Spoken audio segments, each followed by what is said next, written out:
Tahukah kamu, listrik di banyak benda di sekitarmu berasal dari reaksi kimia? Yuk, kenalan dengan sel volta. Remote TV menggunakan baterai yang di dalamnya terjadi reaksi kimia, menghasilkan listrik untuk mengirim sinyal ke TV.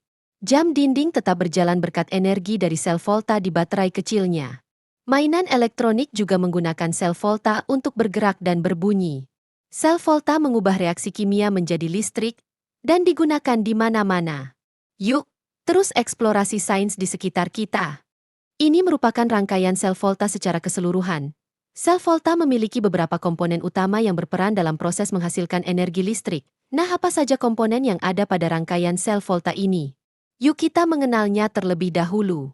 Yang pertama ada gelas kimia berisi larutan ion-ion. Ada elektroda anoda dan katoda. Kemudian ada kawat konduktor dan voltmeter.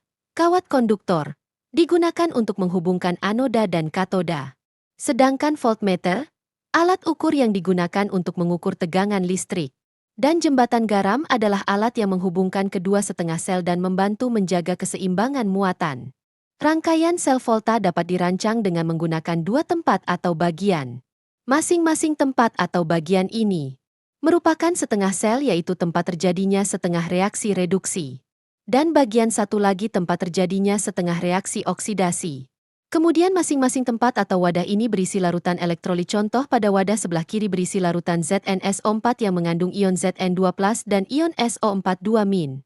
Dan wadah yang sebelah kanan mengandung larutan elektrolit CuSO4 yang mengandung ion Cu2+ dan SO42-. Selanjutnya kedua elektrolit ini masing-masing dicelupkan elektroda, yaitu elektroda Zn dan Cu, di mana logam Zn sebagai anoda yang merupakan kutub negatif dan logam Cu sebagai katoda yang merupakan kutub positif. Nah, selanjutnya kedua elektroda ini dihubungkan oleh rangkaian luar, yaitu kawat konduktor, disertai voltmeter. Berfungsi untuk mengukur tegangan yang dihasilkan dari proses reaksi redoks pada sel volta. Lalu bagaimana prinsip kerja sehingga sel volta ini dapat menghasilkan arus listrik? Ingat, pada sel elektrokimia katoda merupakan tempat terjadinya reaksi reduksi. Dan anoda tempat terjadinya reaksi oksidasi. Yang mengalami oksidasi atau pelepasan elektron di anoda adalah Zn ini sendiri. Jadi logam zat dan ini meluruh dengan reaksi Zn menjadi Zn2+ tambah 2 elektron. Zn yang dihasilkan akan bergabung ke larutan elektrolit ZnSO4. Sedangkan elektron yang dilepaskan akan mengalir melalui kawat konduktor menuju katoda. Selanjutnya di katoda ini ion Cu2+ akan menangkap elektron yang berasal dari anoda. Sehingga terjadilah reaksi reduksi, yaitu Cu2+ ditambah 2 elektron menghasilkan Cu.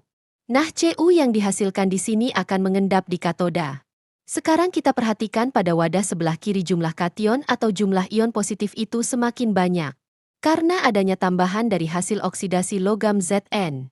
Sebaliknya pada wadah sebelah kanan, kation atau ion Cu2+ itu semakin berkurang. Karena menangkap elektron atau mengalami reaksi reduksi sehingga mengendap menjadi logam Cu. Untuk menyeimbangkan jumlah kation dan anionnya, maka pada sel volta juga terdapat rangkaian dalam, yaitu jembatan garam. Jembatan garam adalah berupa pipa U yang dibalik yang berisi larutan garam seperti KCl-NaNO3 atau garam lainnya. Pada contoh ini larutan garamnya adalah larutan KCl yang mengandung ion Ka+ dan ion Cl-. Di mana ion Ka+ akan bergerak ke arah katoda untuk menetralkan ion SO42- yang berlebih karena berkurangnya Cu2- setelah tereduksi menjadi logam Cu. Dan ion Cl- akan bergerak ke arah anoda untuk menetralkan ion Zn2+ yang berlebih dari hasil oksidasi. Jadi karenanya reaksi redoks dapat terus berlangsung dan terjadi aliran elektron dari anoda ke katoda sehingga menghasilan arus listrik.